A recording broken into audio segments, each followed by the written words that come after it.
Sidamanis kanuma qaba, Amaaris kanuma qaba, Tigreenis kanuma qaba, hundinuu biyya tana eega qabaate gubeetoo biyya dhablee ta'uun namni barbaadu hin jiru. Garuu qeenxummaan sun hir'atee yookaan badee sabaaf sablammoonni biyya kanaa Itoophiyaa keessatti walqixa ta'anii Itoophiyaanis calaqqisa sabaaf sablammoota biyya kanaa yeroo taatetti sabboonummaan biyyaalessaa hin dhufaadha.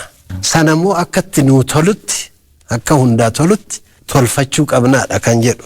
So amma garuu kana godhuudhaaf yeroo tattaaffiin jirutti warri kaleessa sabboonummaa qeenxee biyyaa qaban suni ammallee bakka sanuma jiraannaa olaantummaa sabaaf sablammii kanarratti qabaannaa jedhanii lola kaasan. The other side of the coin immoo adda bilisummaa ka jedheetoo kana dura Itoophiyaa keessattiin of argine sunillee aadaa godhachuudhaan haala amma jiru kana hubachuu dhabaan immoo akkasumatti itti fufna ka jedhu sen jira jechuudha. Ani federalizimiin deeggara. Sabaaf sablammiin biyya kanaa hundi walqixa Itoophiyaa keessatti seenan isaanii walqixa mul'achuu qaba. Aadaa isaanii, afaan isaanii, eenyummaan isaanii heeraan garantii qabaachuu qaba, wabii qabaachuu qaba. Isa kana gochuun kan danda'amu immoo sabboonummaa biyyaalessummaa fiduun hin danda'ama. Kan hundinuu keessatti of argu kan jedhu konseptii kana qaba. Inni kun gara kara dimokiraasiitiin mariidhaanis ta'uu danda'a. Kitaabichi waa'ee biyya jaallachuus qaba. Biyyi keenya otuu amma biyya kana namni harka 51 argate pirezidaantii ta'a. 49 kan argate immoo minority right qabaate kan minority right suni majority rule kan fudhatu qawwee kaasuu barbaada. Siyaasaa warra Habashaatu akkas ture. Hundi keenya immoo sanarraa qulqulluu miti. Oromoonis akkasuma yoo naan taane haadha siyaa baddu ni jiraami. Malli akkasii kuni siyaasaa keessatti waan dhufeef waan qawwee kana dhiisu dimokiraasii hin fidu kanarratti wal ta'udha. So maayii irratti deemee eenyutu murtii nuu kenna? Uummata jechuudha. Dimokiraasii kanaan bulee addunyaan qarooma jedhamu.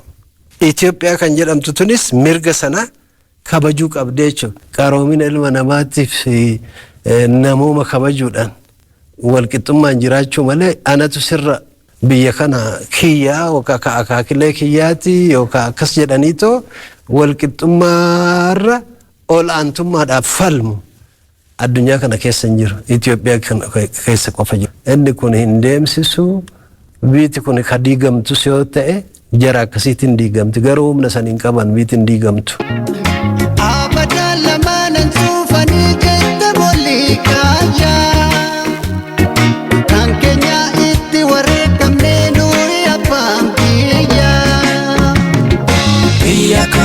Kan sidiku himilkau biyako abjuta ayanisani biyako. Kitaaba haaromsaa fi muummicha jedhu kitaaba guddaa siyaasa biyya keenya keessattuu qabsoo qeerroodhaan erga haaromsi dhufee ministeerri muummee hojiiwwan isaan hojjetan tarkaanfiiwwan isaan fudhatanii wajjin wal qabatu hundasaa kan of keessatti hammate siyaasa biyya keenya iddoowwan dogoggoraa kan haga tokko sirreeffama kaayuu danda'u, hegeree kan qajeelchuu danda'u. Isa kana hundumaa kan of keessatti qabate maxxansanii keessummaa godhannee yeroo akkasii wajjin dabarsaa jira. Boqonnaan xumuraa badhaadhina biyya keenyaa akkamiin milkeessina? Imala badhaadhinaa milkeessuu kan jedhu qaba. Isin miseensa paartii adda bilisummaa Oromooti. Paartiin badhaadhinaa kan amma muummichi ministeeraa hundeessanii ittiin biyya gaggeessaa jiranidha. Kanaaf hariiroo paartii kana wajjin qabdan asumaan yaa barru. Ani akka nam tokkootti akka yaadutti Dr. Abiy obboleessa kiyya. Hariiroon anaa fi isa gidduu jiru yookaan immoo warra biroo gidduu jiru jaallan ABO gidduu fi ana gidduu jiru hariiroo obboleeyyummaati. Maaliif saba tokko keessaa dhalanne? Even warra sabaaf sablammoota biroo wajjinuu obboleeyyan miti. Biyya kana keessa waan hin jirra alagaa miti. Akka lammummaatti waan nu galchutu jira. Akka dantaa biyyaatti waan waliin yaannutu jira. Obboleeyyan waan taaneef waliin dhaabbanna. Waloodhaan qabna biyya waan ta'eef. Kanaafuu hariiroon ani obboleeyyan kiyyaa wajjin qabu yeroo hunda karaa nagaa wal mormina yaadarratti wal dhabna garuu waliin nyaanna waliin jiraanna. Badhaadhinni jechi jedhu kuni kan isaaniiti miti.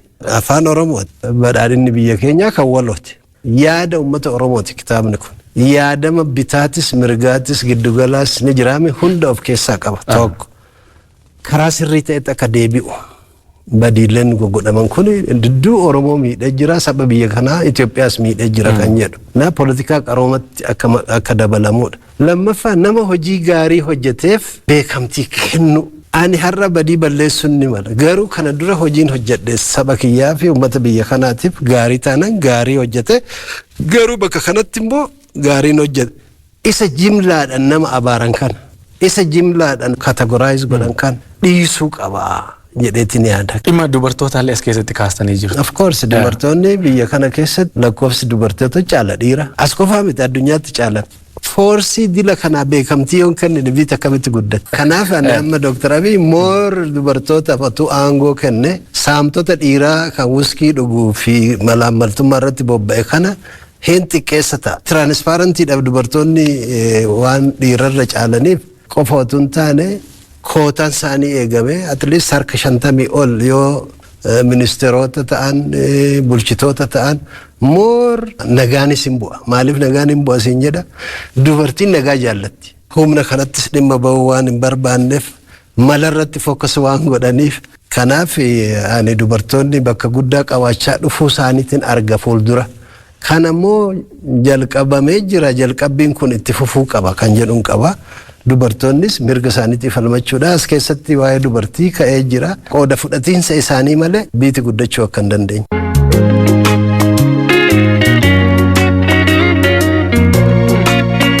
Kan biroo amma kana fixadde kan waa'ee marii biyyaalessaa jettee mariin biyyaalessaa kun hunda galeessa ta'uu qaba. Oromoonis akkuma ejjennoo isaatti yookaan akkuma dheerina isaatti yookaan akkuma guddina isaatti qooda keessaa fudhachuu qaba. Hundinuu sabaaf sablammiin biyya kana kana kan goonuuf wal hubannoonni akka biyyaalessummaatti dhufu. Biyyaalessummaan kun immoo tokko tokko irra caalee otoo hin taane hundi walqixa. Hundi walqixa kan jedhu kun immoo akkuma ejjennoo isaatti ta'a malee maayinooritii fi maajoritiin lakkoofsa guddaa fi xiqqaan hundi sagalee tokko qabaata jechuu miti. Kana beekuu qabna fudhachuu qabna. Oromoon immoo saba xiqqaa gadi qabuu hin qabu. Mirga isaa tiksuu qaba. Nuti olaantummaadhaaf hin falmanne dhugaa walqixxummaadha. Kanaaf qabsoon Oromoo hunda galeessa fi saba cunqurfame hundaa of wajjin gara bilisummaatti fiduu qaba kan jennu. Maaliif amantii tokkotu jira qabsoo Oromoo keessa namni nama cunqursu ofiifuu bilisaa miti kan jedhutu jira. Kanaaf amma marii biyyaalessaa kanas iishuu irratti wal dhabne hundaa'u walitti harkisuudhaaf dirreetti dhiyeessite eegammoo irratti wal dhabde referendamitti geessitaa jechuudha. Referendama biyyaa kan Oromoo qofaa miti kan hundaa waan referendamaan biyyi kun murteesse gareen hundinuu fudhachuu qaba jechuudha. Kabiroo qeenxeessummaa seenaa maarree kan jedhu sanis wal qixxeeffachuudhaaf biyyi kuni sabboonummaa biyyaalessaa qabaachuu qaba eega jenne ijoolleen biyya kanaa waloodhaan waan baratan qabaachuu qaba. Seenaa biyya kanaa. Waa'ee jiru jireenya kiyyaa baay'ee dubbachuun barbaadu. Ani jiru jireenyi kiyyaa kan zamana qabsoo fi magaalaa kana jirus baay'ee hin jijjiiramne dhugaa dubbachuudhaaf. Kanaaf ebelutu naa jijjiiruu didee maarree dhees nama hin komadhu. Garuu am adapt to it jechuun waan kanatti adapt godhan jira. Baay'ee itti rakkataa hin jiru. Na ko'uma kiyya hin jiraadha. So yeroo hedduu wayyoominuma isaa biyya kanaaf yaada. Ani gubboo warra nyaatu kana hedduun jaalladhu. Ani gubboo namni Oromoo irraa nyaata jedhee tootuun beekee jiraadha hin qabsaa'u ture dhugaa dubbachuu. Durumayyuu itti seenu ture. Oromoo irraa gubboo nyaattee bilisummaa isaatiif hin dhaabbadhe kan jedhu kuni gaarii natti fakkaata. Rabbi biratti illee gaarii natti fakkaatu. Hiyyeessa boochifte nuti sarbe godhuudhaaf waggaa 38 akkasitti qabsoo irra dabarsan. Damoota malee hojjedha. Ani yeroo tokko hiriyaa kiyya asumatti hiriyaa naa ta'e jaallibsa damoota ni qabdaa naan jennaan. Ani baatitti 500 raashina naa kenna waan jedha. Hirrifate beektee namni kana caalaa yoon si deemu si aarsuu mala. Bakka haqni hin jirre bakka dhugaan hin jirre qaroominni hin jiru. Namni sammuun isaa gidiraan guutame qaroo ta'uu hin danda'u. Ofillee fayyadu biyyallee fayyadu ameet amanama. Wanni qaroominni kan argamu sammuu dhuwaa sammuu qulqulluu keessaa qaroominni ba'a. Beekumsi madda. Bakka haqni hin jirre bareedummaan hin jiru jaanna. Bakka haqni hin jiraanne jagnummaan hin jiru jaanna. Namni kan ofitti amantummaa qabaatu kan jagna ta'ee waan tokkotti xiyyeeffatee hojjetu kan kaayyoo dhaabbateefillee of kennuu danda'u. Sammuu qulqulluu fi bakka haqni jirtu of ofitti amantummaan jira mee xamana bakka haqti jirtu tokkummaan jira yee xamana kanaafuu tokkummaa kan arbisu maal wal amantii dhabuu wal sobuu wal shakkuu sammuun dharaan guutame dhugaa sin argu rakkina sin argu fala sin argu kanaaf bakka haqti hin jirre bakka dhugaan hin jirre qaroominni hin jiru namni sammuun isaa gidiraan guutame qaroo ta'uu hin danda'u.